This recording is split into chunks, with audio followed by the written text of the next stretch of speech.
ఈ చిత్రంలో చూపించిన కథ కేవలం ఒక కల్పిత ఆలోచన మాత్రమే. ఈ కథలోని పాత్రలు, పేర్లు, సంఘటనలు నిజ జీవితంతో ఎలాంటి సంబంధం కలిగి లేవు. ఎవరినైనా తప్పుదోవ పట్టించాలనే లేదా అవమానించాలనే ఉద్దేశం లేదు.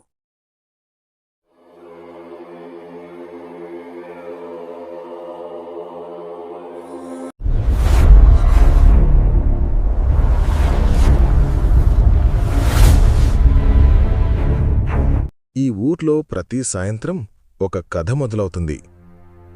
పిల్లలు కథ వినేటప్పుడు చెవులే కాదు, మనసు కూడా తెరవాలి. మొదలుపెట్టాడు ఈ ముసలాడు. అయ్యో, వాడి రంగు చూడరా, నల్లగా ఉన్నాడు.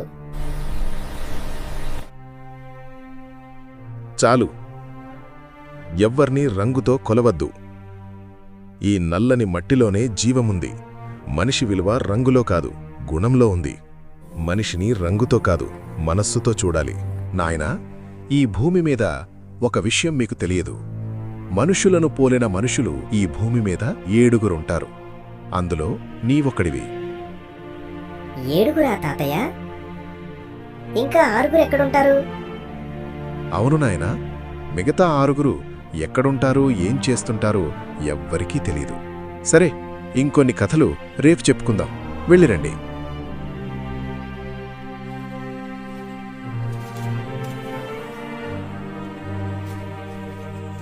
ఏంటి, మనుషులు పోలిన మనుషులు 7 ఉంటారా? మిగతా 6 ఎక్కడున్నారో తెలుసుకోవాలి.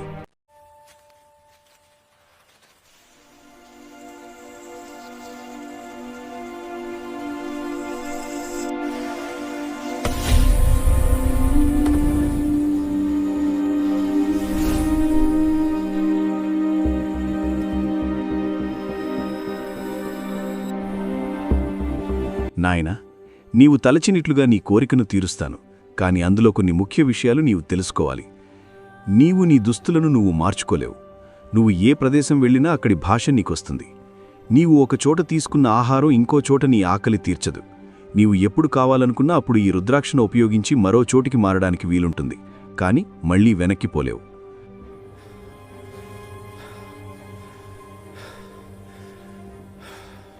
నేను నాలా ఉండే ఒక అఘోరీని చూశాను.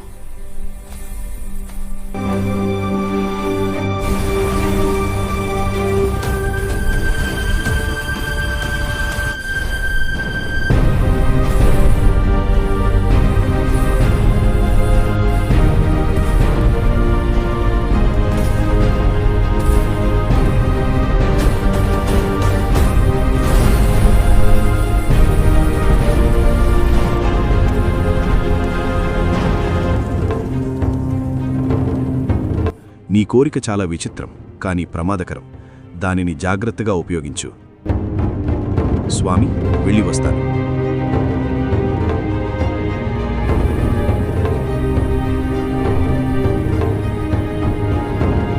తరువాత రష్యా చేరుకున్నాను.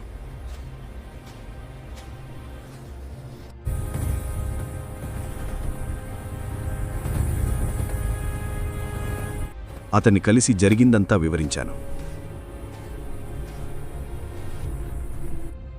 చాలా విచిత్రంగా ఉంది. అతడిని చూస్తుంటే చాలా అద్భుతం అనిపించింది.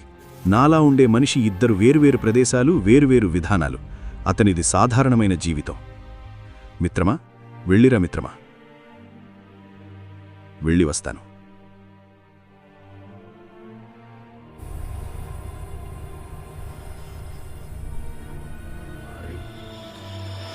అలా అక్కడి నుండి చైనా చేరుకున్నాను.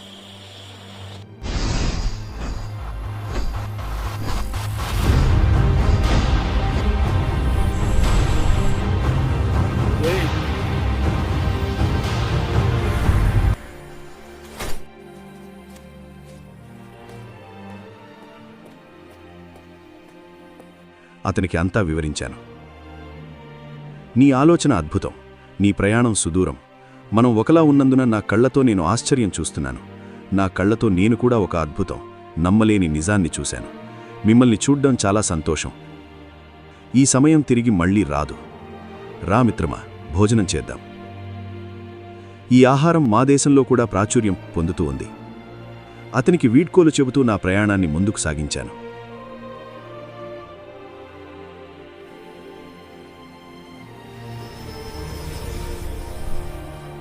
అలా ఉగాండా చేరుకున్నాను.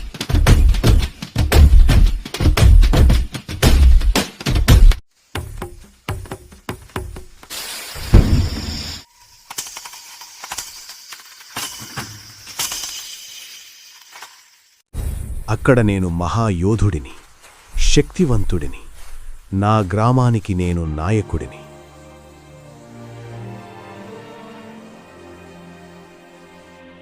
అతనికి నా ప్రయాణం గురించి వివరించాను. అతను చాలా సంతోషంగా, సరదాగా ఉన్నాడు. తన కుటుంబాన్ని పరిచయం చేశాడు. అందరం కలిసి భోజనం చేశాం. క్షేమంగా వెళ్ళిరా మిత్రమా.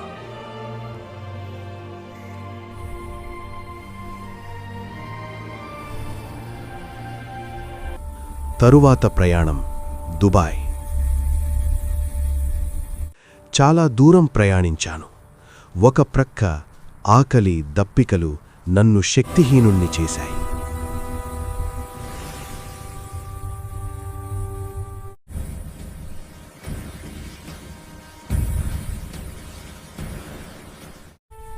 అప్పుడు చూశాను అతనిని.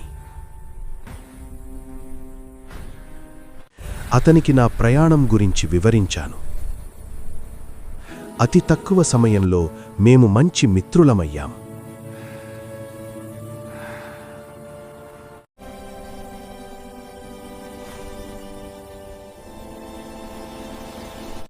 నా ఆకలి దప్పికలు తీర్చాడు, నన్ను రక్షించాడు.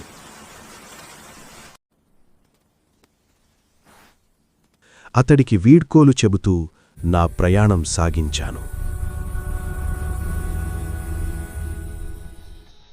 అక్కడి నుండి నేను భయంకరమైన ప్రదేశం చేరుకున్నాను. ఈ ప్రదేశం ఏమిటో కూడా తెలియదు. చుట్టూమంతా విధ్వంసం జరిగినట్టుంది. భయంకరమైన అరుపులు వినిపించాయి. నన్ను నేను ఊహకు కూడా ఊహించుకోలేని రూపాన్ని చూశాను.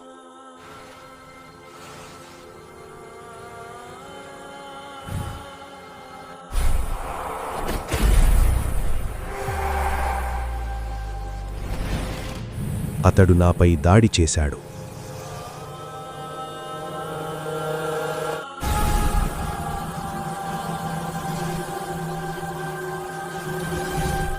చుట్టూ భయంకరమైన మనుషులు.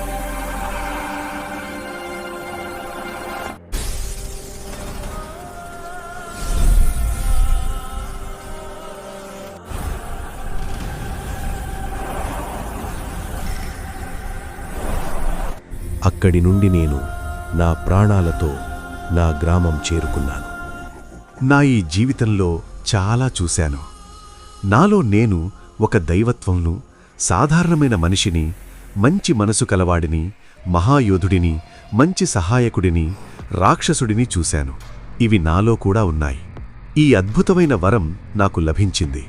కాని దుష్టులకు చేరితే దానిని చెడుగా ఉపయోగించే అవకాశముంది. అందుకే దాన్ని జాగ్రత్తగా దాచిపెట్టాను.